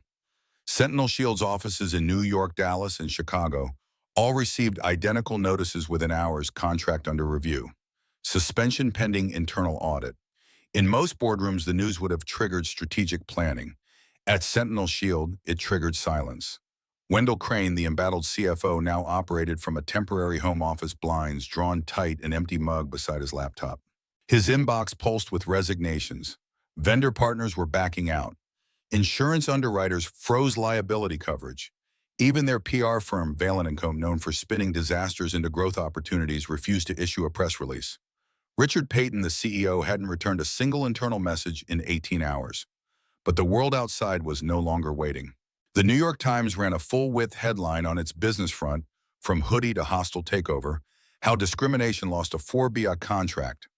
On Bloomberg, a panel dissected the seismic shift. This wasn't just a smart acquisition, it was systemic justice executed like a corporate raid. We're looking at a masterclass in silent reform. The message is clear: if your bias affects policy, your policy becomes obsolete. At the center of it all, Dorian Grant remained unseen. He had no press team issuing celebratory quotes. He didn't tweet. He didn't post a victory photo from a private jet. Instead, he sat in the back row of a policy reform hearing in Washington, D.C., listening, not speaking, as a newly formed bipartisan ethics subcommittee reviewed discriminatory enforcement across national transit infrastructure. Naomi Caldwell, seated beside him, leaned in. "They're rewriting protocol based on your case," she whispered. Dorian's eyes didn't leave the speakers at the podium. "Good. But protocol won't stop this from happening again." "Then what will?" Naomi asked.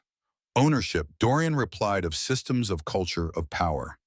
He reached into his coat and pulled out a folder, a drafted white paper titled Obsidian Ethics, Designing Infrastructure That Sees Without Judging. It was more than a document, it was a framework, a blueprint for every partner airport Obsidian Gate would secure moving forward. Meanwhile, within the echoing marble halls of Traz Holdings' Manhattan headquarters, Declan Meyer faced his own reckoning. The man who'd once called Dorian optically unscalable now stared at a legal memo with trembling hands. It was short, direct. "Due to breaches of fiduciary discretion and reputational damage, your employment is hereby terminated. Return all company assets. You will be contacted by legal counsel." There was no farewell call, no hallway send-off. Just a silent escort by 2 building security officers, both wearing Obsidian Gate credentials. His final glance at the skyline was empty. His voice for once carried no smugness. Because now the system he'd once gamed had a new firewall. By the end of the week, over 22 regional airports suspended contracts with vendors affiliated with Sentinel Shield or Traz Holdings. Some cited internal audits. Others referenced pending discrimination claims. But one name kept appearing in press releases, legal filings, and government briefings: Obsidian Gate. Dorian's company had quietly achieved what regulators, activists, and consultants had failed to do for years: create a scalable, ethical, and profitable model that made discrimination financially unsustainable. And the markets noticed. Onyx Ventures' valuations soared by 14% within 48 hours. Private equity firms sent buyout offers. Institutional investors scrambled to shift assets away from legacy security firms with opaque ethics policies. But Dorian declined every offer. He had no interest in cashing out. He was building permanence. In a secure facility outside Baltimore, Obsidian's new training center opened its doors. The first cohort included former TSA agents, ex-military personnel, and graduates from HBCUs across the country. They didn't wear standard uniforms. They wore gray, the color of neutrality, of silence reclaimed. Each one was trained not just in security, but in ethical interface protocols, AI co-monitoring, and civilian rights enforcement. Discretion is not a license, the training director told them. It's a responsibility. Behind the glass, Dorian observed quietly. He didn't interrupt. He just watched. And when the director asked the class, "What's your mission?" 20 voices echoed together: to protect without prejudice. Across the country, Brent Calloway sat alone in his apartment blinds, shut, a laptop closed. His phone had stopped buzzing days ago. The job boards didn't help. Background checks flagged suspension pending review. But the real weight came from what he couldn't delete: his face in news reports, his name in articles, his role in a story now taught in law schools and HR case studies. He replayed the moment in his head 1,000 times: the hoodie, the card, the choice. He had the power to scan it. He chose not to. Now that choice had become a case study in implicit bias, and every time he reached for redemption, the door shut quietly, just as he'd shut one on Dorian. Back in Washington, Naomi handed Dorian a folder marked International Expansion Geneva Nairobi Seoul. He flipped through the pages, nodded once, and closed it. The world had changed, not with riots, not with noise, but with the quiet removal of excuses. One denied man, one hoodie, one acquisition at a time. Rain fell softly against the tinted windows of the Onyx Ventures executive jet as it cruised above the Atlantic, slicing through cloud banks like a blade through silk. Inside the cabin, Dorian Grant sat still, not out of exhaustion, but reflection. The last few weeks had unfolded like a series of dominoes, each falling with precision, silence, and consequence. Beside him, the Obsidian Gate Global Deployment Report glowed on a tablet. 24 airports now fully operational under their framework. Ethics-driven security, AI-verified clearances, and zero-tolerance policy for bias were no longer aspirational principles. They were deployed systems. Measurable, immutable. Across from him, Naomi Caldwell reviewed a fresh dossier. "This one just came in," she said. "Seoul wants a consultation. Nairobi wants full integration. Geneva already signed their letter of intent." Dorian didn't smile. He nodded. "I don't want a global empire," he said slowly. "I want a global standard. One that said a man in a hoodie could walk with dignity. One that said perception was not policy. One that said the gatekeepers don't define the gate." He tapped the glass screen, gently pulling up Brent Calloway's final HR record. It had closed quietly: voluntary resignation, no lawsuit, no counter-accusation. But Dorian had written one private note to the compliance board: retrain, don't just remove. Brent didn't need destruction. He needed the discomfort of recognition. Because real change wasn't humiliation, it was transformation. And Dorian wasn't after revenge. He was after evolution. 3 days later, at a summit for ethical infrastructure in Berlin, Dorian took the stage. No introduction, no preamble, just presence. He wore a charcoal suit, but beneath it, a black hoodie. Silence swept the audience. He stood still for a moment before speaking. Power, he said, used to mean visibility. Now it must mean accountability. He paused. "I didn't set out to buy a company. I set out to buy back respect. Not just for me, but for anyone who's ever been denied access for failing to dress like power." Murmurs rippled, then quiet. "I'm not here to be applauded. I'm here to set a precedent." He lifted his badge. Obsidian Gate, a system that sees who you are, not what you wear. He left the stage without applause. But the echo of his words lingered like thunder behind a mountain range, delayed but inevitable. At Lucent International, the once contentious checkpoint had changed. Staff stood straighter, not out of fear, but pride. A large banner hung behind the checkpoint, reading, "Security isn't a look, it's a promise." Dorian's policies were now standard operating procedure across 5 countries. Unconscious bias training wasn't a workshop, it was a hiring prerequisite. Facial recognition AI no longer just identified threats, It flagged behavioral inconsistencies protecting not only passengers but ethics. Obsidian Gate's philosophy had spread, not by force but by proof, because the best argument is results. Onyx Ventures released its public impact report that month. Discriminatory incident rate dropped by 84% across Obsidian-controlled sites. Clearance times improved by 37%. Passenger satisfaction reached historic highs. But the footnote was the most important line: trust cannot be engineered. It must be earned. And it had been. Every system, every scan, every checkpoint was now a statement: dignity is non-negotiable. And what of Dorian? He retreated, not from the mission, but from the stage. He declined interviews. He refused profiles. He let the world speak instead. Passengers started tagging Obsidian Standard. Airports started asking, is our security smart or just trained to judge? And in classrooms from MIT to Howard case studies, ask students, what would you do if power denied you access and you had the means to rewrite the rules? That was the legacy, not the takeover, not the resignation, not even the hoodie, but the question, the challenge, the call. Because this wasn't just Dorian's story, this was yours. Yours if you've ever been stopped at a door you had every right to walk through. Yours if you've ever been told not here when everything about you screamed I belong. Yours if you've ever chosen not to fight back with noise, but with change. So let this be more than a story. Let it be a blueprint. Let it be a warning. Let it be a mirror. They denied him a lane. He built the whole airport. If you believe true power means reshaping broken systems, not just surviving them, then subscribe. Share this story and let the world know we don't just pass security anymore. We are the security.